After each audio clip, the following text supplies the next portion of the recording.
प्रिय विद्यार्थियों नमस्कार। आवाज़ की दुनिया में आपका स्वागत है। मैं डॉक्टर जाखड़ आप लोगों के लिए लेके आया हूँ महात्मा गांधी के जीवन से आधारित 500 प्रश्नों की एक श्रृंखला। यह प्रश्नवाल श्रृंखला आपके लिए एक मील का पत्थर साबित होगी आने वाली आपकी परीक्षा के लिए। परीक्षा गांधी सर्वोदय विचार परीक्षा। बढ़ चढ़कर विद्यार्थियों ने फॉर्म अप्लाई किए हैं। अब समय आ गया है आपका सही उत्तर पर टिक लगाना और उसी के आधार पर ये परीक्षा पूरे राज्य भर की है। यहाँ पर मेरिट डिस्ट्रिक्ट वाइज 90 प्लस रहती है, यानी कि हमें हमारा स्कोर हायर से हायर रखना है। इसके लिए एक रणनीति यह है कि दिए गए जो टॉपिक्स हैं, सिलेबस है, उस सिलेबस के एक एक टॉपिक के साथ क्या क्या प्रश्न बन सकते हैं, उन सभी प्रश्नों को यहाँ समाविष्ट किया गया है। आगे देखेंगे किस तरीके के सवाल आए हैं और आने की संभावना है। जैसा कि कथन आधारित सवाल एक आ सकता है, गौर से सुनिएगा। आने वाली पीढ़ियाँ शायद ही मुश्किल से यह विश्वास कर सकेंगी कि गांधी जी जैसा हार्ड मास का पुतला कभी इस धरती पर हुआ होगा। गांधी इंसानों में एक चमत्कार के समान थे। यह कथन किसका है? सही, आइंस्टीन का। बिल्कुल नोट कर लीजिए, प्रख्यात वैज्ञानिक आइंस्टीन का कथन है। बड़ा फेमस कथन है, सवाल बनने के चांसेस हैं। अगला, गांधी ही एकमात्र व्यक्ति हैं जिसने हमें इस शताब्दी के रेगिस्तान में एक हरा अंकुर दिखलाया है। ये कथन किसका है? फ्रांस में एक विशाल आश्रम के संस्थापक थे, लांजा डेल वास्टो का कथन है। ध्यान से सुनिएगा, लांजा वेल वास्टो का कथन है। तो कुल मिला के गांधी जी पर आधारित जो प्रश्न आने वाले हैं वो टॉपिक वाइज हैं। तो सबसे पहले देखेंगे जन्म और वंश आधारित क्या प्रश्न बन सकते हैं।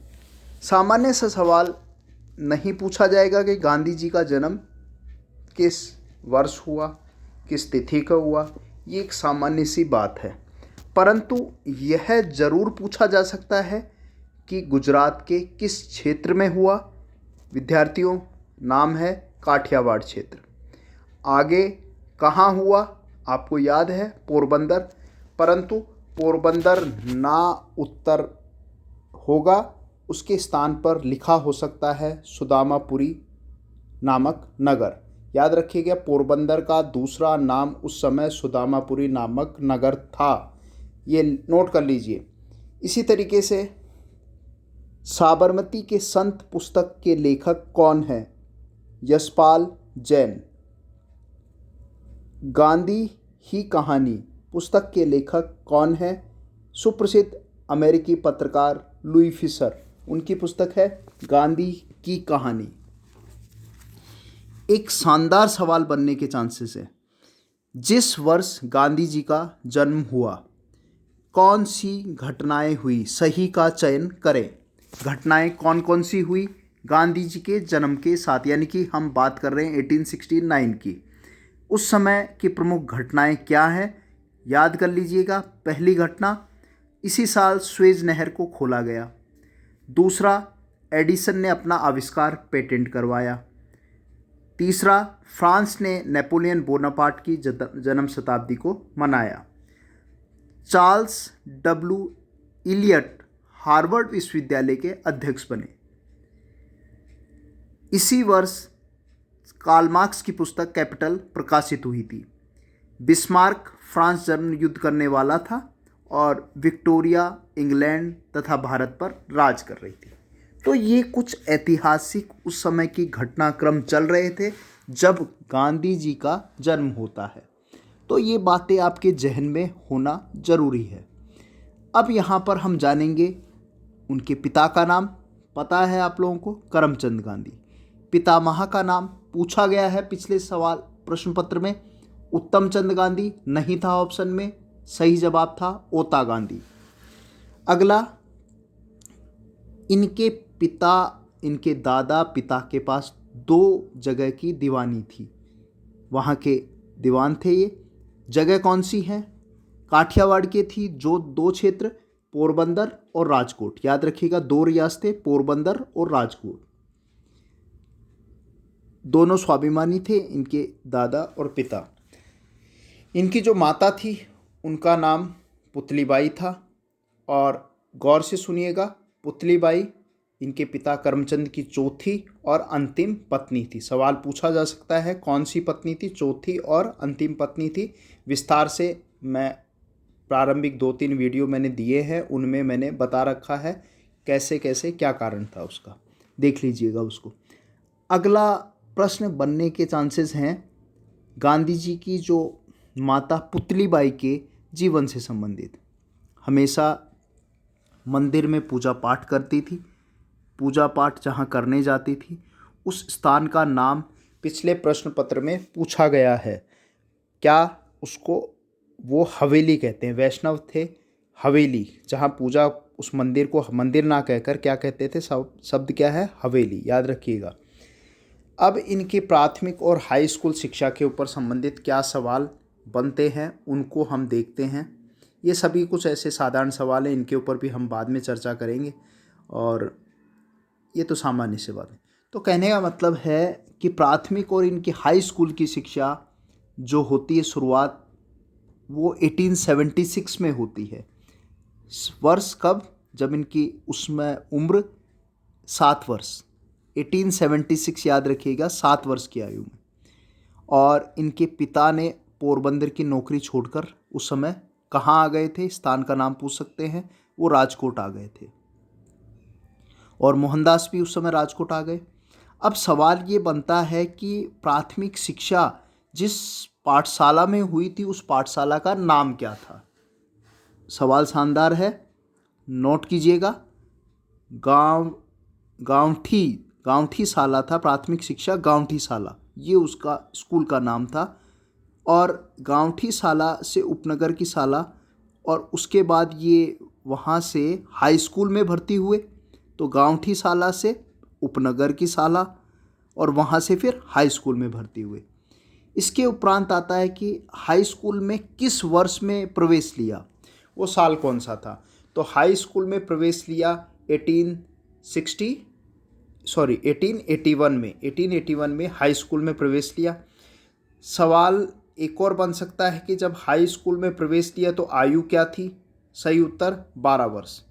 अब यहाँ पर उनके विवाह संबंधित कुछ सवाल और बन सकते हैं।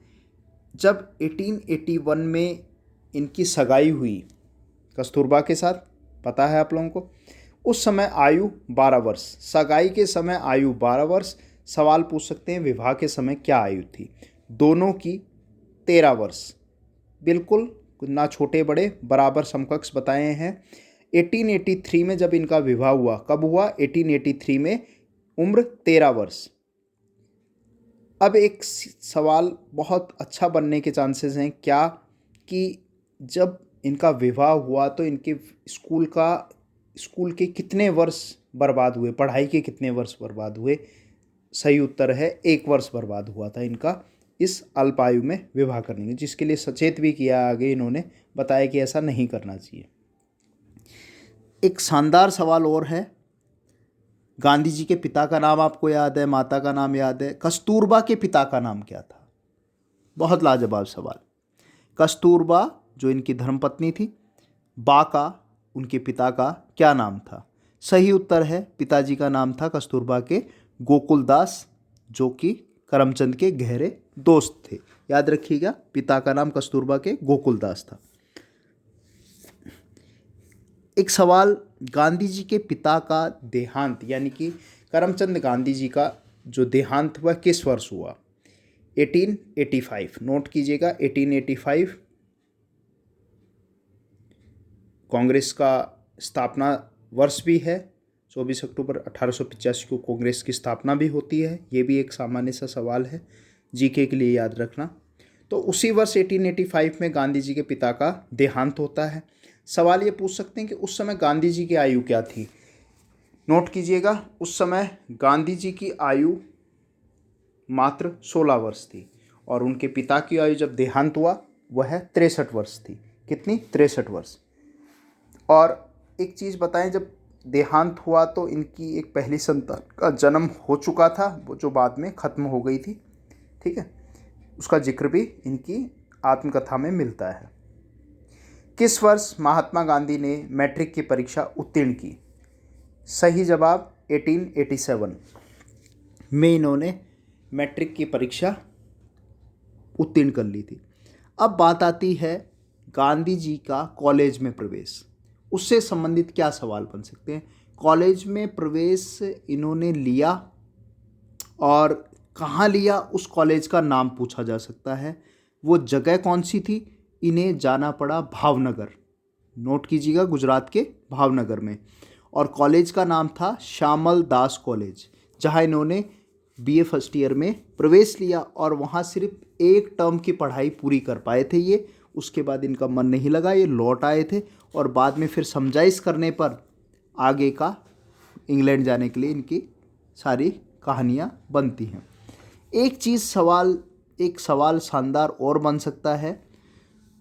एक विद्यार्थी जीवन की इनकी घटना है जिसके ऊपर सवाल, जो पहली गांधी सर्वोदय विचार परीक्षा हुई थी 19 वाली, उसमें ये सवाल दिया गया था कि जब स्कूल इंस्पेक्टर निरीक्षण करने आए तो पहली कक्षा के लड़कों से कितने अंग्रेजी के शब्द उन्होंने डिक्टेशन करवाए। वो याद कीजिएगा, 5 शब्द लिखवाए थे। कितने? 5 शब्द। कौन सा जो इन्होंने गलत किया? हिज्जे परीक्षा थी, डिक्टेशन था, वो कैटल वर्ड था, KETTLE कैटल था, जो अशुद्ध लिखा था और यहीं से उन्होंने नकल न करने के प्रवृत्ति का ये इन्होंने सीखा था कि नकल मुझे नहीं करनी है, हो गए। अगला सवाल है, इनके जीवन को बदलने में 2 प्रभावशाली प्रसंगों का योगदान है। वो प्रसंग का चयन करें, कौन से हैं वो प्रसंग? वो प्रसंग हैं श्रवण भक्ति नाटक, पहला, उसको मार्क कर देना आप लोग। दूसरा हरिश्चंद्र का नाटक। ये 2 प्रसंग थे इनके जीवन पर प्रभावकारी उनका प्रभाव पड़ा। और अगला सवाल है, 2 दुखद प्रसंगों का चयन करें जो गांधी जी के जीवन से जुड़े हुए हैं। किशोरावस्था में मांस भक्षण और धूम्रपान का प्रलोभन में फंसना। अगला सवाल, इंग्लैंड के लिए प्रस्थान की सलाह किन्होंने दी थी? ये बैरिस्टर बनने गए, श्यामलदास कॉलेज से पढ़ाई छोड़ी, 1 वर्ष पढ़ाई की। तो कौन से इनके गांधी परिवार के पुराने मित्र थे, सलाहकार थे, अच्छे व्यक्ति थे? नाम पूछा जा सकता है। नाम क्या है? ध्यान से सुनिएगा, ब्राह्मण मावजी दवे, यानी कि ब्राह्मण मावजी दवे के कहने पर ये बैरिस्टिक पढ़ने इंग्लैंड इन्होंने जाना तय किया। अब जब इंग्लैंड जाने के लिए तैयार हुए और उस समय 3 प्रतिज्ञाएं, सवाल पूछा जा सकता है कितनी प्रतिज्ञाएं ली? 3 प्रतिज्ञाएं ली। कौन कौन सी थी? मदिरा, पराई स्त्री और मांस को नहीं छुएंगे। तो ये 3 प्रतिज्ञाएं इनकी माँ के सामने किसने दिलवाई थी? ये प्रतिज्ञाएं किसने दिलवाई थी? उस व्यक्ति का नाम क्या था? नोट कीजिएगा, जैन साधु बेचरजी स्वामी। जैन साधु बेचरजी स्वामी ने ये 3 प्रतिज्ञाएं इनको दिलवाई थी। और गांधी जी के लिए आगे जाने का जो योगदान होता है पैसे का, वो उनके प्रिय भाई ने ये योगदान किया था। अब जब गांधी जी राजकोट छोड़कर चल पड़े बम्बई की तरफ, उस समय उनकी पहली संतान की आयु कुछ माह बताई गई है और समाज से इनको बहिष्कृत कर दिया जाता है।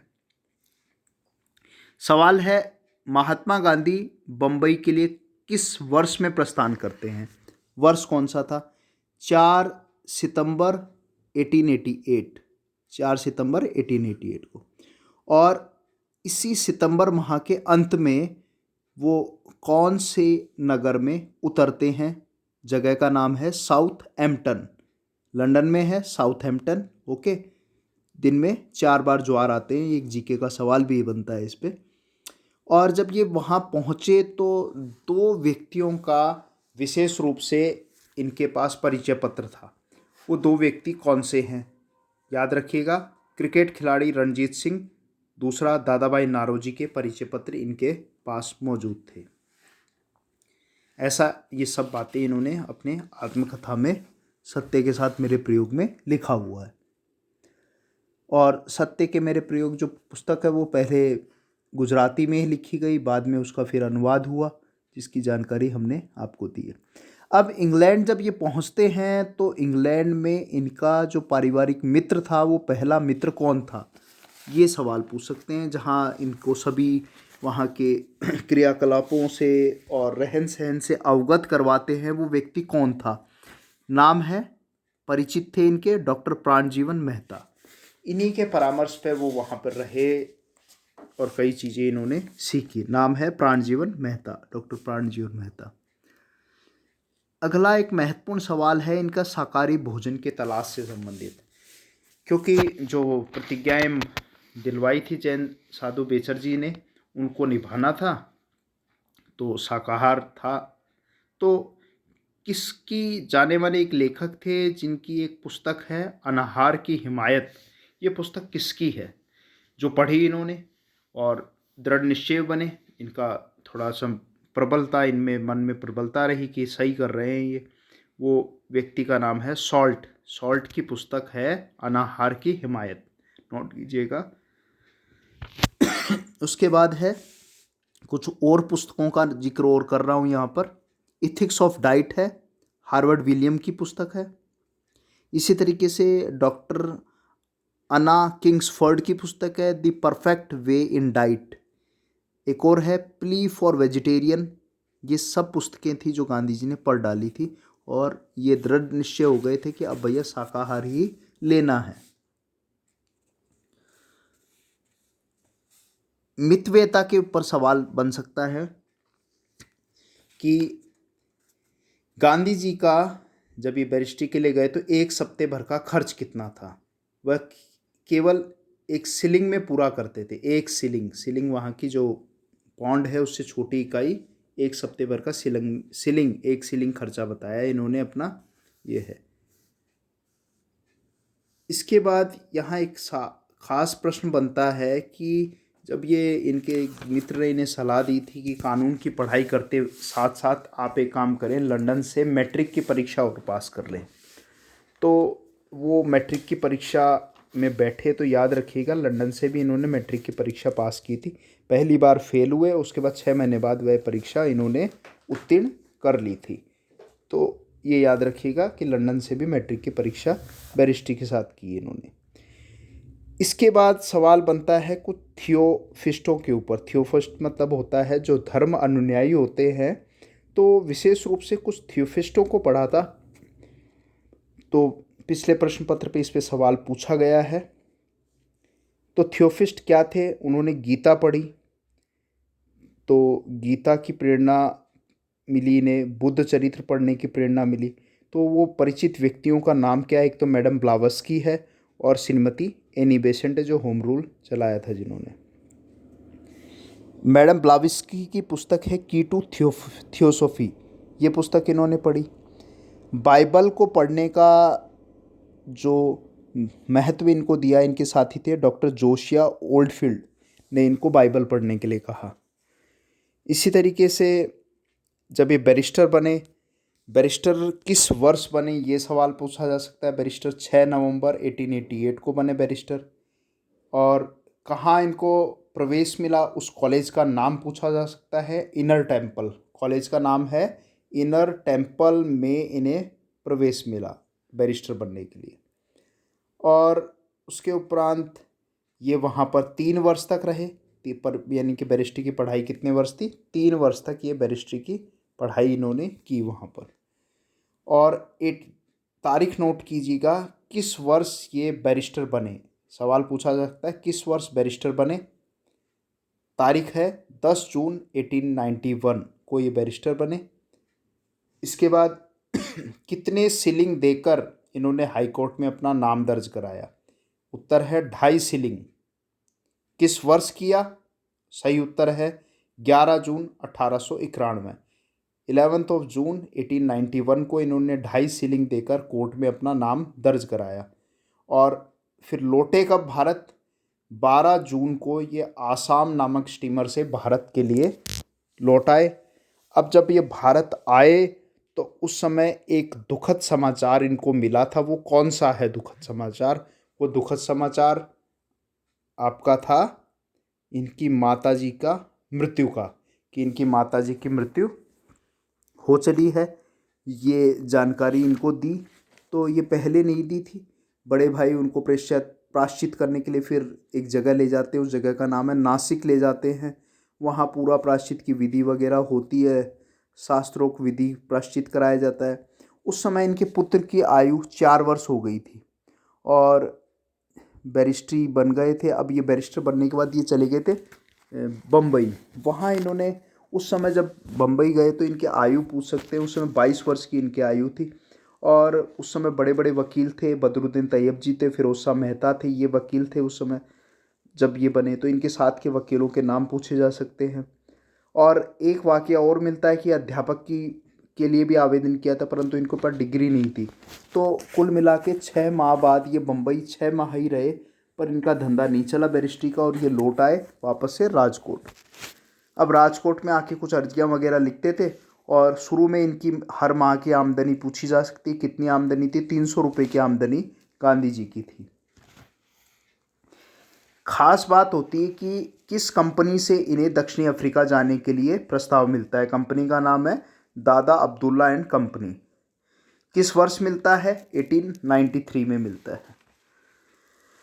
अब अप्रैल 1893 में वे दक्षिणी अफ्रीका जाने के लिए तैयार होते हैं, और उसके अंत में 1893 के मई माह के अंत में, कौन से मई माह के अंत में अफ्रीका के किस शहर में पहुंचते हैं? ये सवाल पूछा जा सकता है। अफ्रीका के डरबन शहर में ये पहुंच जाते हैं।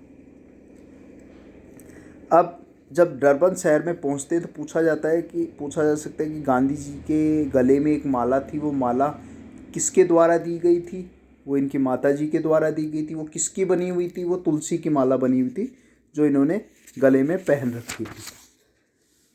एक सवाल आप लोगों से मैंने पूछा था कि इनकी माता जी जो थी वो कहाँ पूजा करने जाती थी? हवेली में जाती थी। हवेली कहते थे। हवेली किसको कहते हैं?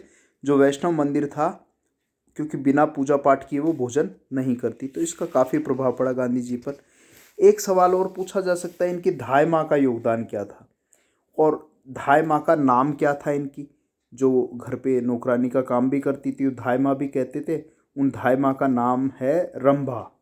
विशेष प्रभाव, राम नाम का जप सिखाया उन्होंने इन्हें, वो खास बात है। और ये इनके लिए अघोष शक्ति, एक बाण के रूप में, जो इन्होंने एक रंभाबाई के द्वारा बीज है, जो इनके जीवन भर अंत तक इनके जीवन में रहा। यानी कि बचपन में जो बीज बोया वह कभी नष्ट नहीं हुआ, और वह प्रेरक शक्ति के रूप में इनके साथ हमेशा कार्य किया।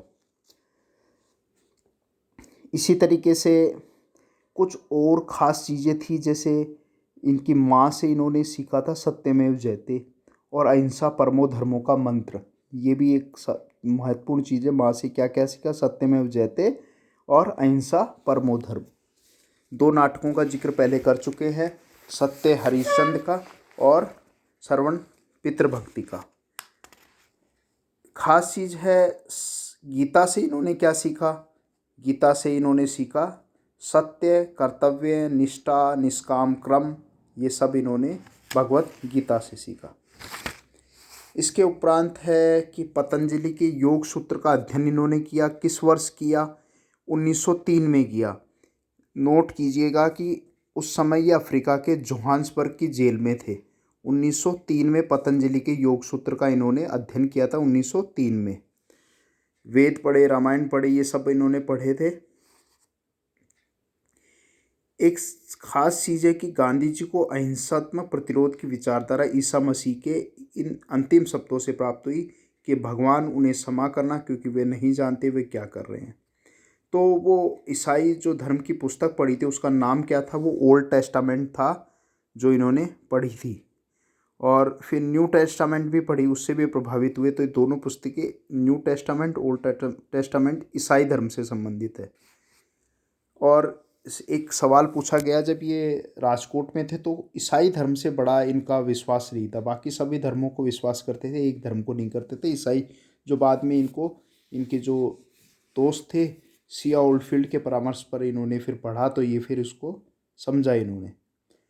इसके बाद नेक्स्ट एक और पुष्ट है, light of Asia, sermon on the Mount, और क्लाइलल की एक पुस्तक है हीरोज़ एंड हीरोज़ वर्शिप। पिछले पेपर में ये सवाल बन चुका है कि हीरोज़ एंड हीरोज़ वर्शिप से क्या सीखा इन्होंने, क्या बताया गया है उसमें, किसका वर्णन है। ये किसकी पुस्तक है? हीरोज़ एंड हीरो वर्शिप है, क्लाइलल की पुस्तक है। और आर्नोल्ड की है light of Asia and sermon of Mount. तो क्लाइलल की हीरोज़ वर्शिप से इन्होंने जो पैगंबर हजरत मोहम्मद साहब की महानता, वीरता और साधना में जीवन का पाठ सीखा। हीरोज़ एंड हीरो वर्शिप, ये सवाल आ चुका है। आर्नोल्ड कृत, जो आर्नोल्ड ने ट्रांसलेट की थी श्रीमद् भगवत गीता को, दी सोना सेलेंशियल्स, इन्होंने गीता का इन्हें भक्त बना दिया था। यही इन्होंने ट्रांसलेटेड वर्जन पढ़ा था। अब ख़ास कुछ चीज़ें हैं कि जो गांधी जी के ये ग्रंथ पढ़े इन्होंने, तो उनके जीवन में क्या क्या चीज़ें आई, वो पॉइंट कौन कौन से हैं कि क्या उनके जीवन की चीज़ें हैं। सत्य, अहिंसा, ब्रह्मचर्य, ऐश्वाद, अस्तेय, अपिग्रह, अभय, अस्पृश्यता, शारीरिक श्रम, सर्वधर्म सद्भाव, स्वदेशी, ये सब चीज़ें इन्होंने आत्मसात कर ली थी। तो ये कुछ प्रभाव हमने पढ़े जो दक्षिण अफ्रीका में मिले। कुछ इनके दार्शनिक लोगों के प्रभाव भी पड़े थे, फिलोसॉफिकल। जो पुस्तक पूछी गई है, इनके दार्शनिक चिंतक कौन थे, गुरु कौन थे, कई सवाल आए हैं। तो सबसे पहले नाम आता है, एक पुस्तक है, बहुत इंपॉर्टेंट पुस्तक है, आपने नाम सुना है, अनटू द लास्ट। किसकी है? जॉन रस्किन की पुस्तक है। और उनकी एक और पुस्तक है, उसका भी जिक्र हो सकता है, क्राउन ऑफ वाइल्ड ऑलिव। ये पुस्तक है क्राउन ऑफ वाइल्ड ऑलिव, ये पुस्तक भी जॉन रस्किन की है। तो अनटू द लास्ट जो पुस्तक है उसका इन्होंने कौन सी भाषा में अनुवाद किया? गुजराती में किया। पुस्तक का नाम उसी से क्या निकला? सर्वोदय। ये इन्हीं से इन्होंने सीखा, सर्वोदय का विचार। और शारीरिक श्रम का सिद्धांत अनटू द लास्ट से सीखा। अनटू द लास्ट जो पुस्तक है ये किस वर्ष पढ़ी इन्होंने? ये 1904 में ये इन्होंने पढ़ी थी। Unto the last John Ruskin की पुस्तक है। क्या लिखा है उसमें कि जिससे सबको भला हो, वही अर्थव्यवस्था अच्छी है, प्रत्येक कार्य अच्छा है, शारीरिक श्रम की वास्तविक जीवन है। ये सब चीज़ें, 3 चीज़ें इन्होंने सीखी। अब एक नाम आता है, वो भी लेखक ही है, दार्शनिक है। गांधी जी ने एक पुस्तक पढ़ी थी, एसे ऑन सिविल डिसोबीडियंट। तो सिविल डिसोबीडियंट बाद में एक आंदोलन भी, ये सवर्ण अवज्ञा आंदोलन है 31-32 में जो चलता है दांडी मार्च की बात। तो ये कहाँ से कंसेप्ट आया था, कहाँ से सीखा उन्होंने? वो व्यक्ति का नाम है हेनरी डेविड थोरू। हेनरी डेविड थोरू की जो पुस्तक है वो 1908 में पढ़ी थी, जब ये दक्षिणी अफ्रीका में अपना प्रथम कारावास भुगत रहे थे। याद रखिएगा, 1908 में दक्षिणी अफ्रीका। और थोरू की पुस्तक से ही उन्होंने सत्याग्रहियों का जो मार्ग, उसी से सीखा था। पुस्तक है एसे ऑन सिविल डिसोबीडियंस। लिखने वाले का नाम है हेनरी डेविड थोरू, याद रखिएगा। अगला है लियो टॉल्स्टॉय। टॉल्स्टॉय फॉर्म के बारे में आप लोग जानते हैं, उसके बारे में भी। और ये इनके दार्शनिक गुरु थे, फिलोसॉफिकल गुरु थे टॉल्स्टॉय, उसको अपना ये मानते थे। और टॉल्स्टॉय की जो पुस्तक है the kingdom of God is with in you, the kingdom of God with in you, ये लियो टॉल्स्टॉय की पुस्तक है। एक सवाल इसी से संबंधित आया था पिछले बार के प्रश्न पत्र, पिछले वाले पे, कि टॉल्स्टॉय ने किसको देखकर कहा है कि पेरिस में 1890 की घटना का जिक्र किया है। टॉल्स्टॉय ने पेरिस में एफिल टावर को मनुष्य की मूर्खता का स्मारक कहा है। सवाल था एफिल टावर कहाँ है, कहाँ पर कहा था, पेरिस में कहा था। ये 2-3 सवाल मिले जुले बने हैं। गांधी जी ने भी सेम पेरिस के टावर को देखकर यही कहा था कि टॉल्स्टॉय के समान ही निष्कर्ष निकाला था। क्या निकाला था? कि मनुष्य की मूर्खता का स्मारक कहा था इसको 1890 के अंदर। ये सवाल आ चुका है। अगला सवाल है कि आधुनिक युग में 3 लोगों का इनके जीवन पर बहुत प्रभाव पड़ा। वो 3 व्यक्ति कौन कौन से, नाम नोट कर लीजिएगा।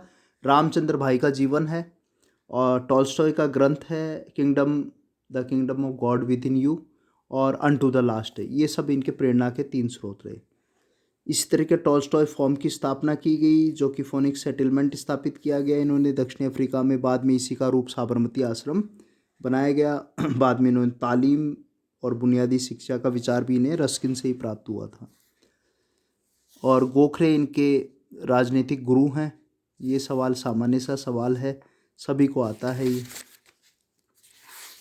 इसके उपरांत हम चलते हैं कुछ और बड़े राजनीतिक लोगों के विचार गांधी जी के लिए क्या क्या थे। जैसे लॉर्ड इरविन ने गांधी इरविन समझौता भी हुआ है 32 का। और उसके बाद जब ये राउंड टेबल जो मांगे हैं 11 मांगों का हमने जिक्र बताया है आप लोगों को, तो ये गांधी इरविन जो लॉर्ड इरविन थे, इन्होंने जॉर्ज पंचम को एक लेटर लिखा था। उस लेटर में क्या लिखा था, गौर से सुनिएगा। एक बहुत शक्तिशाली व्यक्ति, बहुत अधिक फुर्तीला और तेज कार्यशील मस्तिष्क वाला है, ये लिखा था लॉर्ड इरविन ने। तो ये पूछा जा सकता है कथन किसका है। अगला है गोपाल कृष्ण गोखले ने लिखा है गांधी जी के लिए कि एक अधिक पवित्र, श्रेष्ठ, वीर और अधिक दृढ़ निश्चय आत्मा पहले कभी इस धरती पर अवतरित नहीं हुई। ये है स्टेटमेंट गोपाल कृष्ण गोखले का। फिर है 1921 में है गांधी जी को संसार का महानतम व्यक्ति बताते हुए न्यूयॉर्क शहर के कम्युनिटी चर्च के पेस्टर ने कहा है कि जब मैं रोलैंड के बारे में सोचता हूँ तो मेरा विचार टॉल्स्टॉय पे जाता है, जब मैं लेनिन को सोचता हूँ तो मुझे नेपोलियन ध्यान आता है, परंतु जब मैं गांधी को सोचता हूँ तो मेरे विचार में जीसस क्राइस्ट आते हैं। ये किसका है, पेस्टर का है, याद रखिएगा पेस्टर का है। गांधी जीसस का जीवन जीते हैं, उन्हीं की भाषा बोलते हैं, उन्हीं की तरह तकलीफ़ें सहते हैं और एक दिन उन्हीं की तरह ईश्वर के कार्य करने के लिए अपने प्राणों को निछावर कर देंगे। बहुत अच्छा कथन है, सवाल बन सकता है। एक चीज़ है, एक जनरल स्पंट्स का नाम आता है। जब ये दक्षिण अफ्रीका में संघर्ष कर रहे थे तो जनरल स्पंट्स से, तो ये जब जेल में थे तो उनके लिए एक जोड़ी चप्पल तैयार की थी गांधी जी ने। तो स्मंट्स ने खुद लिखा है इसके लिए कि मैंने ये चप्पल पहनी, इतनी गर्मियाँ गुजार दी, परंतु फिर भी ऐसा महसूस करता हूँ कि मैं उस महान व्यक्ति के चरण चिन्हों पर खड़े रहने के योग्य नहीं हूँ। ये जनरल स्पंट्स के विचार थे। इसी तरीके से बहुत सारे सवाल जो यहाँ पर हम आप लोगों के लिए लेके आए हैं। अब है कि जो महात्मा के रूप में गांधी कैसे आए, इस पे क्या सवाल है। जब दक्षिण अफ्रीका से 1915 में लौटे तो सबसे पहले इनका स्वागत किसने किया था, रविंद्रनाथ टैगोर ने किया था, राष्ट्रकवि। उनकी टोली आई और सर्वप्रथम कहाँ रुकवाया था, शांति निकेतन में स्थान दिया था इनको। और वहीं पे गांधी जी को इन्होंने, रविंद्रनाथ टैगोर ने क्या कहा था, रविंद्रनाथ टैगोर ने इनको नाम दिया था, महात्मा की उपाधि प्रदान की थी। तो शानदार प्रश्न बनने के चांसेस हैं, गलत नहीं होना चाहिए, बिल्कुल गलत नहीं होना चाहिए। हर जगह से मतलब इम्पोर्टेंट से इम्पोर्टेंट क्वेश्चन को हमने ढूंढ निकाला है कि एग्जामिनर कैसे कैसे सवाल पूछ सकता है। एक अहिंसा के लिए एक सवाल आया था, फिलोसॉफिकल क्वेश्चंस भी हैं जो सीनियर सेक्शन के लिए है, 9 to 12 वाले बच्चे एग्ज़ाम दे रहे हैं उनके लिए, कि सत्य अहिंसा को किसके दो सिक्के के दो पहलू किसको माना है। सत्य अहिंसा एक ही सिक्के के दो पहलू हैं और किसको माना है, साध्य और दोनों एक दूसरे को, साध्य एक को साध्य, एक को साधक माना है इन्होंने। धर्मनिष्ठा से संबंधित है कि रंभाबाई के बारे में अपन बता चुके हैं कि 7 वर्ष की आयु में राम नाम की संजीवनी बूटी इनकी जो धाय माँ थी रंभा, उन्होंने दी थी। और एक भक्त लागा महाराज, भक्त थे लागा महाराज से इन्होंने रामायण की प्रति सीखी थी और पिता के पास विभिन्न धर्मों के लोगों के चर्चाएं करते थे। तो सत्य ही ईश्वर का भाव इनके जीवन में यहीं से जागृत हुआ था। तो लागा महाराज का नाम और याद रखना, जिनसे इन्होंने रामायण की प्रति इनमें आस्था उत्पन्न हुई थी। इसके उपरांत है रस्किन के बारे में हम बता चुके हैं आप लोगों को, अनटू द लास्ट 1910 की बात है, 1910 में, जहां इन्होंने टॉल्स्टॉय फॉर्म स्थापित किया था। कब किया था, टॉल्स्टॉय फॉर्म 1910 में हुआ था। अभी जर्मन एलन क्या उसके बारे में जिक्र करेंगे। एक और सवाल है काइकी के ऊपर बताया गया है कि काइकी श्रम, फिलोसॉफिकल क्वेश्चन है कि काइकी क्या है। ये रोजी रोटी का व्रत है और अस्ते के सिद्धांत के अनुरूप अपिग्रह की अनुभूति का साधन माना है। रोजी रोटी जिसके लिए एक वर्ड यूज़ किया इन्होंने, ब्रेड लेबर। इस ब्रेड लेबर शब्द का यूज़ सर्वप्रथम रूसी लेखक बेंड्रिफ ने किया था और बाद में टॉल्स्टॉय और रस्किन ने इसका व्यापक प्रचार किया, और गांधी जी ने फिर टॉल्स्टॉय उन्हीं से तो अपनाया ये सारी चीज़ को। तो गांधी जी ने बताया कि ईश्वर ने मनुष्य को इसलिए बताया है कि वह श्रम करे के खाए। कहा है कि जो बिना श्रम किए खाते हैं वो चोर के समान है। तो ये श्रम का महत्व यानी कि कायकी के महत्व, काम करें, इसके ऊपर इन्होंने जानकारी दी है। तो ये bread concept of bread and labour है। लेबर आप लोगों को बता दिया, लेखक थे ब्रुनोट, रशियन लेबर हैं जिन्होंने, लेखक हैं जिन्होंने बताया। एक और चीज़ है, इनकी कुछ लिखे गए लेख हैं जो छपे हैं। यंग इंडिया है, उसका नाम याद रखिएगा, 9 मार्च 1922 का है। और मानव शरीर में पूर्ण होना असंभव है, शरीर धारण करते हुए मानव अपने अहंकार को पूर्ण निरसन नहीं कर सकता। कुछ ऐसी बातें लिखी हुई हैं। अब दक्षिणी अफ्रीका से अपन सीधा चलते हैं आगे की कहानी। दक्षिणी अफ्रीका में जो वकालत है, बैरिस्टर बनकर 1891 में आए। बाद में दादा अब्दुल्ला कंपनी से इनको जॉब मिला। 93 में ये डरबन पहुंचते हैं और 93 से लेकर 1914, याद रखिएगा 93 से 1914, बीच में 1896 में ये एक बार भारत वापस आते हैं। उसके उपरांत तो ये सवाल बना है कितने समय रहे, करीबन 21 वर्ष ये 21 ईयर्स वहाँ पर रहते हैं। ऑप्शन 20 रहे तो ठीक है, क्योंकि 1896 में ये भारत लौटे थे तो पर कुछ माह के लिए आए थे, बाद में वापस चले गए थे, फिर इनको प्रवेश नहीं दिया गया था, वहीं से इनका आंदोलन प्रारंभ हो जाता है, इसका जिक्र भी किया है। तो 1893 में डरबन आते हैं। वहाँ पर एक घटना होती है, बड़ी इम्पोर्टेंट घटना है कि कड़ाके की सर्दी में एक रेलवे स्टेशन पर इन्हें उतार फेंका था। वो रेलवे स्टेशन का नाम क्या था, वो जगह है मैरिट्सबर्ग, याद रखिएगा मैरिट्सबर्ग। इसके बाद वहाँ वेटिंग रूम में रुकते हैं, धक्के खाते हैं। फिर इनको इसी प्रकार दूसरे दिन ये चार्ल्स टाउन पहुँचते हैं। तो चार्ल्स टाउन पहुँचते हैं और जोहान्सबर्ग जाने के लिए उन्होंने फिर किसका इस्तेमाल किया, घोड़ा सिक्रम का सहारा लिया। घोड़ा गाड़ी थी, पर उसमें भी इनके साथ अन्याय हुआ। इन्हें सिक्रम में गोरे मुसाफिर के अंदर बैठने की सुविधा नहीं थी, इन्हें कोचवान की बगल में बैठाया गया था। तो याद रखना, ये चार्ल्स टाउन से जोहान्सबर्ग जा रहे थे, उसके लिए इन्होंने पहला रेलगाड़ी से धक्का दिया, उसके बाद इनके घोड़े की सिक्रम में बाहर बैठाया गया था। तो उसका भी सवाल बन सकता है। दक्षिण अफ्रीका में लगभग 3 वर्ष रहने के बाद गांधी जी 1896 में भारत आए और सभाओं में अफ्रीका में भारतीयों पर होने वाले अत्याचारों की जानकारी थी। गांधी जी को साथियों सहित जब पुनः दक्षिणी अफ्रीका पहुंचे तो पहले उन्हें प्रवेश देने के लिए रोक दिया गया, बीच बचाव किया गया। गांधी जी पर पत्थर, अंडे, ईंटें फेंकी गई और एक पुलिस अधिकारी की पत्नी के बीच बचाव में गांधी जी के प्राण बचे थे। तो ये कुल मिला के ऐसी घटना इनके साथ हुई थी। बाद में 1914 तक ये दक्षिणी अफ्रीका में रहते हैं। अब एक सवाल यहाँ पर और बनता है महात्मा गांधी के जीवन से संबंधित कि दक्षिणी अफ्रीका में जो भारतीय रह रहे थे उनको किस नाम से जाना जाता। वो कुलीवत थे, दयनीय स्थिति थी। जैसा बताया कि एक भाग मुसलमान व्यापारियों का था जो अपने आप को अरब कहते थे, मुसलमान को अरब कहते थे। एक दूसरा भाग हिंदू पारसियों का था जो मेहता थे, कुछ पर्शियन कहते थे। चौथा बड़ा भाग तमिल, तेलुगु और उत्तरी भाग के गिरमिट युक्त हिंदुस्तानियों का। गिरमिटिया का जिक्र सवाल बना हुआ है। गिरमिटिया मजदूर है, यानी कि ये साउथ के लोगों को और कुछ उत्तर भारत के लोगों को ले जाते थे मजदूरी करने के लिए और वहीं पर ये दक्षिणी अफ्रीका में रहते, तो इनको गिरमिटिया कहते थे ये लोग। अंग्रेज इन्हें कुली के नाम से जानते थे, गिरमिटियों को कुली कहते थे और इनकी संख्या बहुत ज़्यादा थी। तो गांधी जी जब उनकी पैरवी करते थे तो गांधी जी के लिए एक नाम दिया कुली बैरिस्टर, और व्यापारियों के लिए कुली व्यापारी कहा इन्होंने। गांधी जी को पगड़ी पहनना तो अदालत छोड़नी पड़ी, बैरिस्टर बने और उन्हें वेलकम गेस्ट कहकर संबोधित करते थे ब्रिटिशर्स। फिर रंग भेद की नीतियों के बारे में हमने पढ़ा है। यहाँ पर अश्वेतों को अंगुलियों की छाप देनी पड़ती थी, उनके विवाह अवैध घोषित कर दिए गए थे। अश्वेतों को 3 पूर्ण अपमानजनक एक टैक्स देना पड़ता था। इसके खिलाफ एक आंदोलन हुआ था, वो कहाँ पर हुआ था, वो है एम्पायर थिएटर, जोहान्सबर्ग का एम्पायर थिएटर है। 11 सितंबर 1906 को वहाँ एक कॉन्फ्रेंस ये करते हैं और उसके बाद बैठक के बाद ये विरोध करने का मनसा बनाते हैं। तो एक ट्रांसवाल विधायिका में एशियाटिक रजिस्ट्रेशन विधायक है। ये पारित कब हुआ था? 1 जुलाई 1907 को हुआ था एशियाटिक रजिस्ट्रेशन एक्ट।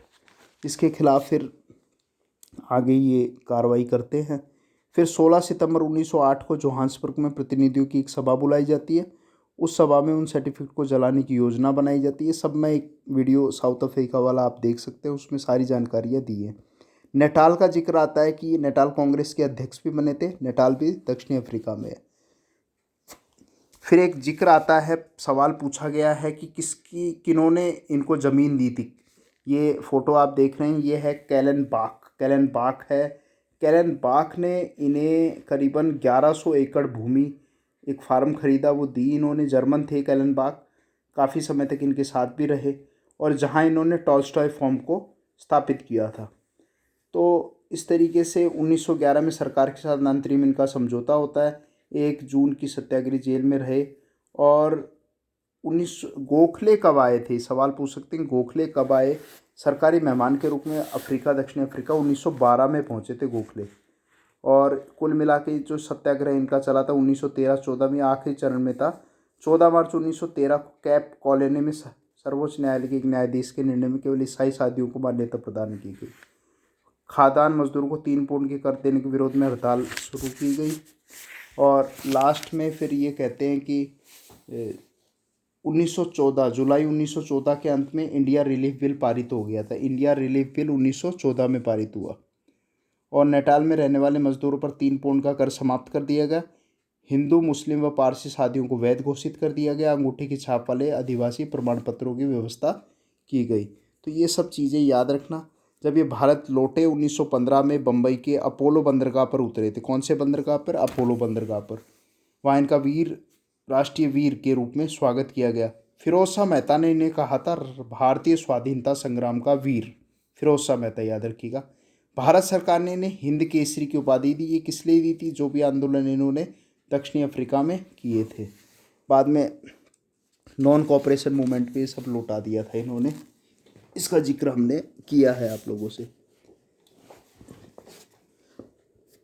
इसके उपरांत हम चलते हैं, टॉल्स्टॉय फॉर्म आप लोगों को बता दिए। एक जर्मन नागरिक थे, मिस्टर कैलन बाक की सहायता से 20 मील की दूरी पर 1100 एकड़ भूमि खरीदी गई, जहां पर टॉल्स्टॉय फॉर्म की स्थापना की जाती है।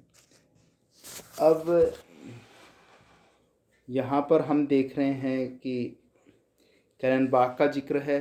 और एक सवाल और पूछा गया है पिछले परीक्षा में कि ये जो तस्वीर आप देख रहे हैं, ये इनकी प्राइवेट सेक्रेटरी है। प्राइवेट सेक्रेटरी इनके साउथ अफ्रीका में, प्राइवेट सेक्रेटरी साउथ अफ्रीका में है। उनका नाम है सोनिया सेसेल्सिल। ये रशियन थी। 6 जून 1888 को इनका जन्म हुआ था। 6 जून 1956 तक ये रही, इनका जीवन काल रहा। तो ये गांधी जी की सेक्रेटरी रही थी सबसे पहले, सोनिया सेसेल्सिल, ये इनका नाम आता है, तो ध्यान रखिएगा। उसके बाद भी सेक्रेटरीज और भी रहे हैं इनके, जैसे महादेव देसाई का नाम आता है। ये महादेव देसाई थी सबसे लंबे समय तक इनके सेक्रेटरी रहते हैं, प्राइवेट सेक्रेटरी। 1915 से 1942 तक, 1915 से 1942 तक रहते हैं। एक जिक्र आता है 1947 में, जब भारत आज़ाद हुआ था, तो पश्चिम बंगाल बिहार के बॉर्डर के बाद नोहाकली एक जगह है कलकत्ता के पास, वहाँ दंगे हुए थे। उस दंगे में काफ़ी 5000 लोग मारे गए थे, तो वहाँ ये चले गए थे आखिरी समय में। तो उस समय इनके जो निजी सेक्रेटरी थे वो निर्मल कुमार बोस का जिक्र आता है। नोआखली के लिए विशेष रूप से कुछ समय के लिए रहे। और गांधी जी का लास्ट समय में कुछ समय के लिए, जैसे महादेव देसाई थी थे 42 में उनका डेथ हो गया था। उसके बाद वी कालायन का नाम आता है, जो इनके 1943 से 48 तक, इनकी डेथ तक इनके प्राइवेट सेक्रेटरी रहते हैं। वी कालायन का नाम आता है। तो ये सवाल पिछले प्रश्न पत्र में पूछे गए, इन सेक्रेटरीज पे सवाल आया हुआ है, वी कालायन का पूछा जा सकता है। इनके एक मित्र हैं पोलक का नाम आता है, एक तस्वीर में दिखते हैं पोलक, वो 1905 के इनके साथी थे। कुछ और सवाल हैं, जैसे गांधी जी की तनख्वाह कितनी थी साउथ अफ्रीका में, तो 12 माह की जो तनख्वाह थी, इन्हें फीस करीबन 105 पाउंड के ऊपर इनको पहली तनख्वाह मिली थी।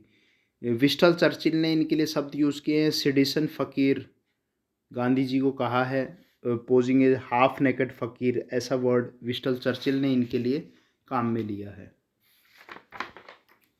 इसके उपरांत हम चलते हैं राष्ट्रीय आंदोलनों में इनका योगदान। तो भारत में पहला आंदोलन जो था, यह तो जानकारी कि 9 जनवरी 1915 को ये बम्बई बंदरगाह पे उतरे। उसी कारण हम प्रवासी भारतीय दिवस 9 जनवरी को मनाते हैं, ये सवाल भी पूछा गया है। और 25 मई 1915 को अहमदाबाद में इन्होंने आश्रम की स्थापना की, 25 मई 1915। और 17 तक ये राजनीति में तटस्थ रहे थे, याद रखिएगा। 17 में पहला आंदोलन ये होता है, तो पहला इनका आंदोलन जो आता है वो बिहार का चंपारण है, याद रखिएगा। और चंपारण के लिए किस व्यक्ति ने इनको निमंत्रण दिया था, वो राजकुमार शुक्ल का नाम याद है। कौन से किसानों का शोषण था? नील की खेती वाले किसानों का शोषण था। तो चंपारण के बारे में आप लोगों को बताया है। इसी तरीके से दूसरा आंदोलन था चंपारण के बाद, था इनका अहमदाबाद सत्याग्रह है, 1917 का है, प्लेग बोनस के खिलाफ था अहमदाबाद सत्याग्रह। और अहमदाबाद के बाद है तीसरा खेड़ा सत्याग्रह, जिसमें सरदार पटेल की भूमिका प्रमुख है, राजेंद्र बाबू की, अनसुयाबाई साराबाई की है, शंकरलाल बैंकर की है, महादेव देसाई यहाँ से इनके साथ जुड़ जाते हैं। बाद में इनके प्राइवेट सेक्रेटरी भी रहते हैं काफ़ी लंबे समय से। 1900 यानी कि 15 में जब ये आ गए थे तो महादेव देसाई इनके प्राइवेट सेक्रेटरी थे, जो 1942 तक रहते हैं। 42 के बाद जो इनके सेक्रेटरी रहते हैं वो वी कालायन का नाम आता है, 43 से 48 लास्ट तक वही रहते हैं। इसके बाद असहयोग आंदोलन है, 1 अगस्त 1920 की डेट है जब ये नॉन कोऑपरेशन मूवमेंट को स्टार्ट करते हैं। इसका सवाल पूछा जा सकता है। कारण क्या था? रोलेट एक्ट कब का है? मार्च 1919 का रोलेट एक्ट है, याद है आप लोगों को। और 6 अप्रैल को इन्होंने हड़ताल वगैरह की। ये है जलियांवाला बाग है मैसेकर, उसका पूछा जा सकता है कब हुआ था। 10 अप्रैल, ये 13 अप्रैल 1919 को है, परंतु विद्रोह में 10 अप्रैल 1919 को जो डिप्टी कमिश्नर थे, 2 लोगों को गिरफ्तार किया, डॉक्टर सतपाल और डॉक्टर सैफुद्दीन किचलू को गिरफ्तार किया था। इसके खिलाफ ही जुलूस निकाला गया था। तो 13 अप्रैल 1919 की अमृतसर की घटना है, जो 10 मिनट तक 1650 गोलियां चलाई, 379 व्यक्ति मारे गए, 1200 व्यक्ति घायल हुए थे। बाद में हंटर कमीशन की रिपोर्ट आती है जिसमें उसको माफ़ कर दिया जाता है। हंटर कमेटी इसी से संबंधित है। इसी तरीके से एक जिक्र आता है जो आपके खिलाफत आंदोलन के बारे में। तो ये कब प्रारंभ किया? खिलाफत याद रखिएगा, ये तुर्की साम्राज्य के विघटन को रोकना, तुर्की पर अपमानजनक शर्तों को थोपने से रोकना, आध्यात्मिक संस्था के रूप में खिलाफत का अस्तित्व बनाए रखना। ये खिलाफत के 3 उद्देश्य हैं। 24 नवंबर 1919 को दिल्ली में, कहाँ पर? दिल्ली में खिलाफत सम्मेलन आयोजित किया जाता है, जिसमें हिंदू मुसलमानों ने बड़ी संख्या में भाग लिया था। गांधी जी की सलाह पर मार्च 1920 में शौकत अली और मोहम्मद अली के नेतृत्व में भारतीय मुसलमानों का एक शिष्टमंडल इंग्लैंड पहुंचता है और ब्रिटिश प्रधानमंत्री लॉयड जॉर्ज से भेंट करता है। याद रखिएगा, शौकत अली और मोहम्मद अली 1920 में जाते हैं इंग्लैंड में गांधी जी की सलाह पर। फिर जलियांवाला बाग का आप लोगों को बता दिया। असहयोग आंदोलन सितंबर 1920 में कलकत्ता में आयोजित कांग्रेस के विशेष में ये प्रस्ताव रखते हैं, कलकत्ता के विशेष। और ये पास कब होता है असहयोग आंदोलन? ये दिसंबर 1920 के नागपुर सम्मेलन में ये पास हो जाता है, ये पूरा मैटर। इसके बाद ये अधिवेशन दिसंबर 1920 का है, नागपुर में हुआ, जिसमें कलकत्ता अधिवेशन में असहयोग आंदोलन को विधिवत स्वीकार कर लिया जाता है। तो स्वीकार कहाँ गया का? तो जो कलकत्ता में था उसको नागपुर में स्वीकार कर लिया गया था और बाद में इन्होंने लॉन्च कर दिया था। तो 15 दिसंबर 1921 को यंग इंडिया, जो इनकी जिसमें कागज़ निकाला करते थे, घोषित किया कि लॉर्ड रीडिंग को ये बात समझ लेनी चाहिए कि असहयोग करने वाली सरकार से जंगी लड़ाई लड़ रहे हैं और उनका सरकार के खिलाफ बगावत उन्होंने कर दी है। तो उस समय इन्होंने ये उपाधियाँ जो वापस दी थी वो कौन कौन सी थी, नोट कर लीजिएगा। जो उपाधियाँ इन्होंने वापस दी थी असहयोग के समय है, एक तो केसरे हिंद की उपाधि, एक जुलू वार मेडल वापस दे दिया था, एक बोअर युद्ध पदक भी वापस दिया था, सेठ जमनालाल बजाज ने राय बहादुर की उपाधि दे दी थी, ऑनररी मजिस्ट्रेट छोड़ दी थी। रविंद्रनाथ टैगोर ने सर की उपाधि त्याग दी थी। तो ये प्रमुख लोग थे। राजेंद्र प्रसाद, मोतीलाल नेहरू, वल्लभ पंत, इन्होंने सब ने, चित्तरंजन दास, सरदार वल्लभ भाई पटेल, इन्होंने वकालत छोड़ दी थी। तो ये सारे के सारे असहयोग आंदोलन के प्रभाव थे। असहयोग आंदोलन को रोकने का कारण है चोरी चोरा कांड, जिसके बारे में बताया। 6 फरवरी 1922 को ये कांड हुआ था, उत्तर प्रदेश के गोरखपुर में हुआ था। करीबन 12 फरवरी 1922 को बारदोली में आंदोलन को वापस ले लिया। इसी घटना के बाद कब लिया गया था? 12 फरवरी 1922 को असहयोग आंदोलन वापस ले लिया गया। और पूरा का पूरा कांग्रेस ने, गांधी जी ने बताया, कांग्रेस को इसका जो भी घटना हुई उसका जिम्मेदारी लेनी पड़ी। 24 फरवरी 1922 को पूरी जिम्मेवारी ली। ये बहुत बड़ा कांड था। इसके उपरांत असहयोग के बाद हम चलते हैं कि करीबन फिर 6 वर्ष का इनको कारावास। 1924 में इनको स्वास्थ्य खराब है, वापस आ जाते हैं, 21 दिन का उपवास करते हैं 1924 में। फिर ये रणनीति बनाते हैं सविज्ञ अवज्ञा आंदोलन, सिविल डिसोबीडियंस मूवमेंट। ये कब बनता है, इसके ऊपर सवाल बन सकता है। कांग्रेस के दिसंबर 1929 के लाहौर अधिवेशन में पूर्ण स्वाधीनता का प्रस्ताव स्वीकृत किया जाता है। कब है? दिसंबर 1929 लाहौर अधिवेशन सिविल डिसोबीडियंस के लिए। और 14-15 फरवरी 1930 को साबरमती आश्रम में कांग्रेस कार्य समिति की एक बैठक होती है। और फिर 27 फरवरी को आंदोलन का कार्यक्रम सर्वसाधारण में पेश किया जाता है, जिसमें इनके साथ थे सिविल डिसोबीडियंस में 79 निर्वाचित सहयोगी थे। जो एक डाकू था उसका जिक्र आता है, और 16 वर्ष का एक सबसे छोटा बालक भी था जो शामिल किया गया। तो 79 थे, पहले 78 थे। फिर एक डाकू हैं, उनको शामिल किया जाता है। उसका नाम मैंने लिखा है, कम्युनिटी पोस्ट में डाला है, सवाल भी पूछा है, देख लीजिएगा। साइमन कमीशन के बारे में सवाल आ सकता है, कब आया था लॉर्ड इरविन ने कब भेजा था? ये 8 नवंबर 1927 की घोषणा की थी साइमन कमीशन की।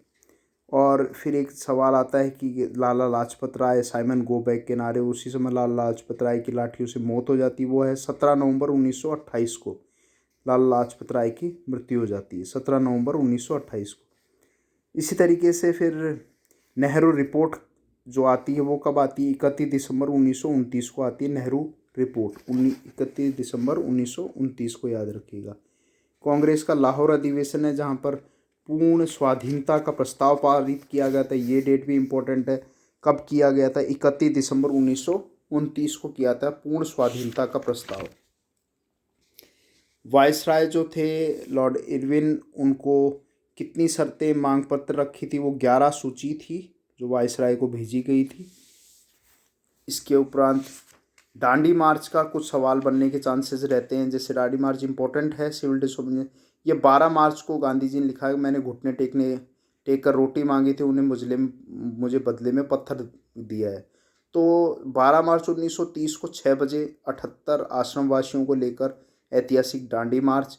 200 मील की यात्रा है, कितने दिनों में तय की? 24 दिनों में तय की थी। और 5 अप्रैल को सुबह डांडी पहुंचते हैं। 6 अप्रैल को प्रातः 6 बजे ये गांधी अपने सहयोगी के साथ स्नान करते हैं, और 8:30 बजे महात्मा गांधी पड़े हुए नमक को उठाकर क्या करते हैं? इस आंदोलन का शुरुआत करते हैं। तो 6 अप्रैल 1930 को देशव्यापी सविनय अवज्ञा आंदोलन प्रारंभ हो गया। कितनी तारीख है? 6 अप्रैल 1930 को। ये पूरी कहानी है, आप ध्यान से इसको वापस रिपीट देख लेना।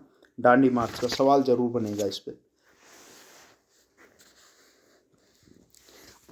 अब गोलमेज सम्मेलन का जिक्र आता है कि गोलमेज सम्मेलन में जब गए तो इनको मतभेद जो हुए, बातचीत हुई, वो किससे हुई थी, किसने मध्यस्थता की थी? तो सोलो कॉम्ब नामक एक अंग्रेज़ का जेल में इनकी भेंट होती है, जहाँ ये गोलमेज सम्मेलन में संबंध में इनसे बातचीत करते हैं। Solo comb. प्रथम गोलमेज सम्मेलन 12 नवंबर 1930 से जनवरी 31 तक लंदन में हुआ, परंतु किसी निर्णय पर नहीं पहुंचे, स्थगित हुआ। 5 मार्च 1931 को गांधी और वायसराय में समझौता हुआ। गांधी जी ने द्वितीय गोलमेज सम्मेलन में भाग लेने की बात स्वीकारी। तो उस समय कौन थे? लॉर्ड इरविन, और के स्थान पर फिर वेलिंगटन बन गए थे वायसराय। तो बाद में ये फिर बदलाव हो जाता है, और फिर गांधी और वेलिंगटन का जो भेंट होती है वो शिमला में होती है, और वहाँ फिर इनमें भेंट में वापस से समझौता होता है कि गांधी द्वितीय गोलमेज सम्मेलन परिषद में कांग्रेस के एकमात्र प्रतिनिधि के रूप में वहाँ शामिल होंगे, जाएंगे ज़रूर, पर कैसे, एक प्रतिनिधि के रूप में वहाँ पर शामिल होंगे। तो ये खास चीज़, ये दादा अब्दुल्ला का फ़ोटो आप देख रहे हैं, नीचे दिखाया गया है। इसी तरीके से फिर 4 फरवरी 1932 को जब ये भारत लौटने पर वापस जैसे ही द्वितीय गोलमेज सम्मेलन से आते हैं, इनको गिरफ्तार कर लिया जाता है। फिर ये 21 दिन का फिर उपवास जारी कर देते हैं। 8 मई 1933 को 21 दिन का उपवास, जो उपवास बताया गया, अवकाश बोल दिया मैंने, 8 मई 1933 को। फिर 7 अप्रैल 1934 को सविनय अवज्ञा आंदोलन को बंद कर दिया जाता है। 7 अप्रैल 1934 सविनय अवज्ञा आंदोलन बंद हो जाता है। इसके बाद एक जिक्र आता है, ये व्यक्तिगत सत्याग्रह शुरू करते हैं। उसका भी मैंने आप लोगों से सवाल पूछा है, वो व्यक्तिगत सत्याग्रह कहाँ से होता है। तो वो व्यक्तिगत सत्याग्रह की कहानी ऐसी है कि जब 8 अगस्त 1940 को भारत के वायसराय लॉर्ड लिलिंथको ने कौन सा प्रस्ताव, अगस्त प्रस्ताव लाए थे, जिसको पोस्ट डेटेड चेक कहा है इन्होंने, अगस्त प्रस्ताव को। 8 अगस्त 1940 की बात है। और 22 दिसंबर 1929 को मुक्ति दिवस मनाया जाता है। मुस्लिम लीग वाले मनाते हैं 22 दिसंबर 1929, 39 को, 39 को। तो ये 15 अगस्त 1940 की बात है, जब बम्बई अधिवेशन में कांग्रेस ने निश्चय किया कि आंदोलन एक व्यक्तिगत सत्याग्रह होगा। 13 अक्टूबर 1940 को गांधी जी ने इस सत्याग्रह की प्रकृति के बारे में स्पष्ट कहा कि सर्वप्रथम प्रत्यक्ष कार्रवाई कौन करेगा। श्री विनोबा भावे का जिक्र आता है, अभी आगे आपको दिखाएंगे। विनोबा भावे जी की फ़ोटो है जहाँ पर बताया गया है। तो विनोबा भावे प्रथम सत्याग्रही थे जिन्होंने भूदान आंदोलन चलाया था। 17 अक्टूबर 1940 में वर्धा के पास पवनार गांव कौन सा है, पवनार में विनोबा भावे ने सभा को सत्याग्रही के रूप में शामिल हुए। ये वहाँ पर ये सभी फोटोग्राफ्स हैं लास्ट में विनोबा भावे की। देखो आपको एक फ़ोटो दिखाता हूँ मैं, जहाँ भूदान आंदोलन इन्होंने किया था। ये देखिए, ये है विनोबा भावे की तस्वीर, भूदान आंदोलन। ये याद रखिएगा, सवाल पक्का बनेगा। गांव है वर्धा के पास पवनार गांव। और इस व्यक्तिगत सत्याग्रह के दूसरे सत्याग्रही थे जवाहरलाल नेहरू, दूसरा स्थान। उन्हें 31 अक्टूबर को रियासत, और तीसरा 7 नवंबर को ब्रह्मदत्त जो तीसरे अनुयायी थे उनको भी गिरफ्तार किया गया। और सत्याग्रह 1941 के अंत तक चलता रह गया, लेकिन जापान के युद्ध में प्रवेश करते ही और जनवरी 1942 आते आते ये जो था, ये व्यक्तिगत सत्याग्रह जो 15 अगस्त 1940 को प्रारंभ हुआ था, वो ख़त्म कर दिया गया। फिर क्रिप्स मिशन के बारे में स्टैफोर्ड क्रिप्स का जिक्र है कि 11 मार्च 1942 को चर्चिल समस्याओं का समाधान करने के लिए क्रिप्स मिशन भेजता है। और इसी के साथ सुभाष चंद्र बोस का जो आज़ाद हिंद रेडियो पर भाषण है 15 फरवरी 1942 का। उसके बाद भारत छोड़ो आंदोलन का प्रस्ताव के बारे में थोड़ा सा मैं आपको जानकारी दे दूं। तो 14 जुलाई 1942 को कांग्रेस कार्य समिति ने वर्धा, जगह कौन सी है भारत छोड़ो आंदोलन के लिए, वर्धा में प्रस्ताव पारित किया। 7-8 अगस्त 1942 को कांग्रेस ने महासमिति ने बम्बई में बैठक हुई। कहाँ हुई? बम्बई में बैठक हुई, जहां इसको पारित किया गया।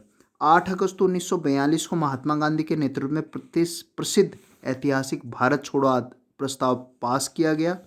और महात्मा गांधी ने कहा, मैं पूर्ण स्वतंत्रता को छोड़कर किसी भी वस्तु को लेने को तैयार नहीं हूँ। मैं तुम्हें एक छोटा सा मंत्र देना चाहता हूँ, वह है करो या मरो। तो ये करो या मरो का नारा भारत छोड़ो आंदोलन से मिला है।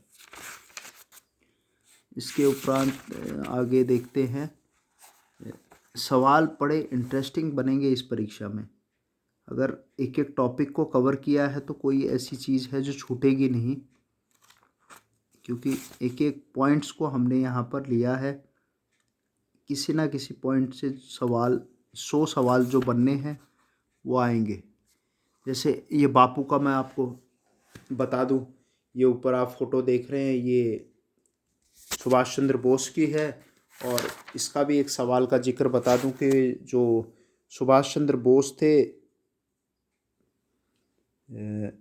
उन्होंने इन्हें बापू की उपाधि दी थी। और ये बात है 6 जुलाई 1944 की, 1944 की बात है जब इन्होंने ये उपाधि इनको दी थी। उसका जिक्र मैं बताता हूँ कि ये जब ये सिंगापुर रेडियो से इन्होंने भाषण दिया तो इन्होंने बापू कहा था।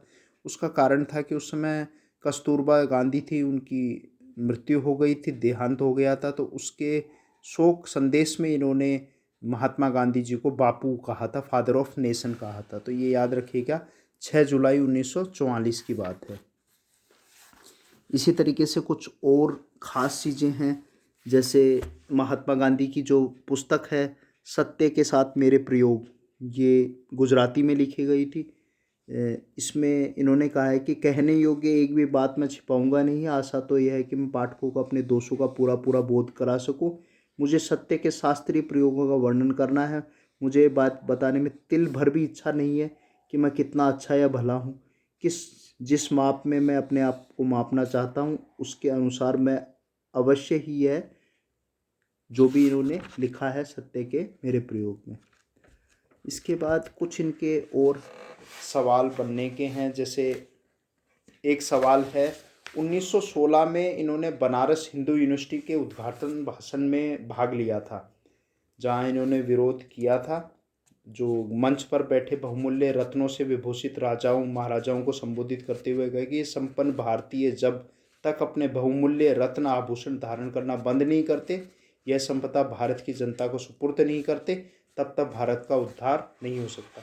ये घटनाएं BHU की बनारस हिंदू यूनिवर्सिटी के एक इनॉग्रेशन में गए थे 1916 में, जब ये लौटे थे 15 के बाद, तब ये गए थे। तो उस समय का बनारस हिंदू यूनिवर्सिटी का साल पूछा जा सकता है, कब गए थे? 1916 में गए थे वहाँ पर। इसके उपरांत कुछ हरिजन उत्थान से संबंधित कुछ सवाल। देखिए, हरिजन शब्द इन्होंने अस्पृश्य जातियों के लिए किया। हरिजन उत्थान गांधी जी द्वारा त्रावणकोर में वाइस्कोम सत्याग्रह चलाया गया, ये इंपॉर्टेंट सवाल है। त्रावणकोर में हरिजन उत्थान के लिए आंदोलन का नाम है वाइस्कोम सत्याग्रह, नोट कर लीजिएगा। इसी तरीके से त्रावणकोर के महाराज ने गांधी जी के सत्याग्रह को नैतिक विजय को स्वीकार करते हुए हरिजनों को मंदिर में प्रवेश की आज्ञा दी। त्रावणकोर में राजस्थान में का जिक्र है। झालावाड़ प्रांत के नरेश ने राजस्थान में पहली बार गांधी जी के हरिजन उत्थान कार्यक्रम का प्रारंभ किया। झालावाड़ प्रांत राजस्थान, याद रखना, सवाल बन सकता है। भीमराव अंबेडकर और गांधी जी के अस्पृश्यता निवारण के प्रयास हैं। पूना पैक्ट, याद रखिएगा, पूना पैक्ट 1932 का, याद रखिएगा। उस समय यरवदा जेल में बंद थे और जो अलग से हिंदुओं के बीच में ये रिजर्वेशन को लेके ब्रिटिशर्स की चाल थी, जो कि जिसे कॉमनल अवार्ड भी कहा जाता है, पर ये कॉमनल अवार्ड नहीं था। पूना पैक्ट समझौता हुआ यरवदा जेल में गांधी जी और भीमराव अंबेडकर, 1932, याद रखना आप लोग। तो ये अस्पृश्यता से संबंधित सवाल हो गए। और 2-3 सवाल हैं। वीडियो काफ़ी लंबा हो गया है, परंतु इसमें जो भी बातों का हमने जिक्र किया है वो सभी कहीं ना कहीं यंग इंडिया, हरिजन, ओपिनियन, ठीक है, ये सब इनके न्यू ओपिनियन, ये इनके अखबार वगैरह निकाला करते थे, ये सारे उनके बारे में है। तो ये इम्पोर्टेंट सवालों को हमने यहाँ पर देखा। कुछ खास हैं, जैसे कि ये जो देख रहे हैं तस्वीर है इला गांधी, जो इनकी ग्रैंड डॉटर हैं, जो 1 जुलाई 1940 को इनका जन्म हुआ था। और गांधी जी के बारे में बता दें, ये तो आखिरी तस्वीरें हैं इनकी डिमाइस की, जो कि बिरला हाउस नई दिल्ली में इनका देहांत, जहाँ पे नाथूराम गोडसे का तस्वीर भी हमने आपको दिखाई थी, जहाँ ये इनकी है आखिरी समय की। तो ये नाथूराम गोडसे की तस्वीर है। गोपाल विनायक दामोदर गोडसे बताया गया है, ठीक है।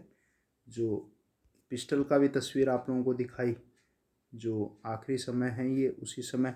तो गांधी जी के 13 ग्रैंड चिल्ड्रंस बताए थे, पोते पोती 13 हैं कुल उनकी संख्या। मैं बता दूंगी, इनके बड़े पुत्र का नाम हरीलाल, उनकी पत्नी का नाम चंचल, उनसे 4 उनके बच्चे थे। तो 4 इनके ग्रैंडसन हुए हरीलाल और चंचल से। फिर मणिलाल सुशीला से 3, रामदास निर्मला से 2, देवदास लक्ष्मी से 4। कुल ग्रैंड चिल्ड्रंस की जो संख्या बताई गई है वो 13 बताई गई है। तो ये इला गांधी हैं जो इनकी ग्रैंड डॉटर हैं मोदी साहब से मिलते हुए। तो ये कुछ बेहतरीन, ये राजकुमारी अमृत कौर है जिनसे ये मिल रहे हैं। तो कुछ बेहतरीन, विनोबा भावे का है। तो इस तरीके से काफ़ी बेहतरीन सवाल इस परीक्षा में आप लोगों को मिलेंगे। तो शुरू में हम चलें, 2-4 सवाल वहाँ पर भी थे, उन पे भी नज़र डाल लेते हैं क्या क्या थे। हालांकि मैंने उन्हें शुरू में छोड़ दिया था। तो ये महत्वपूर्ण प्रश्न जो, ये देखिए, ये वो रिवॉल्वर जिससे फायर किया था गोडसे ने, ये रविंद्रनाथ टैगोर जी ने महात्मा की उपाधि इन्हें दी थी शांति निकेतन। दादा भाई अब्दुल्ला हैं। ये आखिरी समय इला गांधी का चित्र है, सरदार पटेल के साथ है अंतिम समय में। ये इनके बचपन के राम जी भाई, उनकी तस्वीर है, उनके मित्र जो थे। और ये आखिरी समय है, funeral of Mohandas Karamchand Gandhi, the funeral of Mohandas Karamchand Gandhi after he was assassinated in the garden of Birla House on 30 of Jan 1948. Gandhi 1869 to 1948 was the preeminent leader of Indian independence movement. 27 साल तक इन्होंने बड़ा लंबा संघर्ष किया। जो 1920 से 1947 तक गांधी युग ही कहा जाता है उसे, वो जो समय था वो गांधी युग कहलाता है। 1920 से 47 का टाइम चलता है ये। तो काफ़ी उम्दा तस्वीरें हैं, इनका कलेक्शन यहाँ पर दिखाया गया है। वीडियो काफ़ी लंबा हो गया है, पर परीक्षा के लिए आप लोगों को शुभकामनाएं, और लास्ट तक वीडियो देखा इसके लिए धन्यवाद। तो ये सवाल थे, गांधी जी का जन्म कब हुआ? 2 अक्टूबर 1869 को। किस रेलवे स्टेशन पर गांधी जी को अपमानित किया गया? पीटर्सबर्ग है। दूसरे सत्याग्रह कहाँ हुआ? अहमदाबाद में। बिहार में गांधी के रूप में जाने जाते हैं डॉक्टर राजेंद्र प्रसाद। भारत में गांधी का प्रथम सत्याग्रह कहाँ हुआ? चंपारण 1917 बताया नील के लिए। फिर गांधी जी की पहली सत्याग्रह प्रयोग कहाँ है? 1906 में दक्षिणी अफ्रीका, ट्रांसवाल के खिलाफ एशियाटिक अध्यादेश पढ़ाया। आधुनिक गांधी के रूप में किसे जाना जाता है? बाबा आमटे को जाना जाता है। गांधी जी ने टॉल्स्टॉय फॉर्म कब शुरू किया? 1910 में दक्षिणी अफ्रीका में। कैलेनबाग का जिक्र बताया। महादेव देसाई के हस्तांतरण के बाद गांधी जी के सचिव किसे बनाया? प्यारे लाल को बनाया कुछ समय के लिए, और ये 1942 के बाद बनाया गया। गांधी जी ने दक्षिणी अफ्रीका में भारत कब लौटे? 9 जनवरी 1915 को लौटे। यंग इंडिया नवजीवन साप्ताहिक पत्रिका प्रारंभ किसने किया? गांधी जी ने किया। गांधी जी की पहली कारावास कब हुआ? 1908 में जोहान्सबर्ग में हुआ। किसे सीमांत गांधी कहा जाता है? खान अब्दुल गफ्फार खान को कहा जाता है। गांधी जी ने साप्ताहिक पत्रिका हरिजन कब शुरू की? 1933 में की। टैगोर ने गुरुदेव के नाम किसे दिया? महात्मा गांधी ने दिया टैगोर को गुरुदेव का नाम, ठीक है। उन्होंने ने महात्मा कहा, इन्होंने ने गुरुदेव कहा। गांधी जी फिनिक्स सेटलमेंट कहाँ शुरू कर दिया गया? दक्षिणी अफ्रीका में। गांधी जी ने सुभाष चंद्र बोस को क्या कहा? देशभक्त कहा। उन्होंने ने बापू कहा। गांधी जी की हत्या कब हुई? 30 जनवरी 1948 को, नाथुराम विनायक गोडसे। दक्षिणी अफ्रीका में गांधी जी द्वारा शुरू किए गए साप्ताहिक का क्या नाम था? Indian opinion. ये वहाँ की है, यहाँ हरिजन और सर्वोदय है, हरिजन है। ये पत्रिकाएं इंडियन ओपिनियन दक्षिणी अफ्रीका की है। और गांधी जी का राजनीतिक गुरु गोपाल कृष्ण गोखले। किस कारण गांधी जी ने केसरी हिंद की उपाधि छोड़ी? जलियांवाला बाग हत्याकांड 1919। किस एकमात्र कांग्रेस के अधिवेशन में अध्यक्षता गांधी जी ने की? 1924 के बेलगांव। याद रखिएगा, 1924 के बेलगांव। एक और चीज़ इंपॉर्टेंट है कि 1934 के बाद इन्होंने सक्रिय भागीदारी कांग्रेस से हटा दी थी। खाली एक मार्गदर्शक के रूप में उनके साथ 1947 तक थे। 34 के बाद ये सक्रिय नहीं थे कांग्रेस के।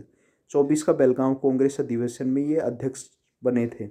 गांधी जी का राजनीतिक गुरु गोपाल कृष्ण गोखले, ये बता दिया आप लोगों को। गांधी जी ने आत्मकथा किस में लिखी? गुजराती में लिखी। अमेरिकी गांधी के रूप में किसे जाना जाता है? मार्टिन लूथर किंग को जाना जाता है। 1932 में अखिल भारतीय हरिजन समाज किसने शुरू किया? महात्मा गांधी ने। गांधी जी को अदनग्न फकीर किसने कहा? विंस्टन चर्चिल ने कहा। गांधी जी की आत्मकथा प्रथम बार कब प्रकाशित हुई? 1927 में नवजीवन में हुई। गांधी जी की आत्मकथा का इंग्लिश अनुवादन किसने किया? महादेव देसाई, इनके जो प्राइवेट सेक्रेटरी थे। गांधी जी को महात्मा किसने कहा? टैगोर ने। गांधी जी का आध्यात्मिक गुरु लियो टॉल्स्टॉय, जिक्र आ चुका है। गांधी जी ने पोस्ट डेटेड चेक किसको कहा? क्रिस्प मिशन को कहा। गांधी जी ने हिंद स्वराज का प्रकाशन कब किया? 1908 में किया। सत्याग्रह सभा की स्थापना किसने की? महात्मा गांधी ने की। भारतीय स्वतंत्रता संग्राम किस अवधि को गांधी युग कहा जाता है? 1915 से 1948 लिखा है, पर यहाँ पर 1920 से 48 आएगा। गांधी जी भारत में गांधी का तीसरा सत्याग्रह कहाँ हुआ? खेड़ा सत्याग्रह। पहला क्या था? चंपारण था, दूसरा अहमदाबाद था और तीसरा खेड़ा सत्याग्रह था। तो कुल मिला के विद्यार्थियों, यहाँ पर हम ये देख रहे हैं कि सवाल बहुत शानदार आप लोगों को मिलने वाले हैं। बेचोड़ तोड़ अभी 2-3 दिन जो हैं उसमें लग जाइए, ज़रूर सफलता आपके कदम चूमेगी। इसी के साथ नमस्कार, जय हिंद। बहुत बहुत शुक्रिया चैनल को देखने के लिए।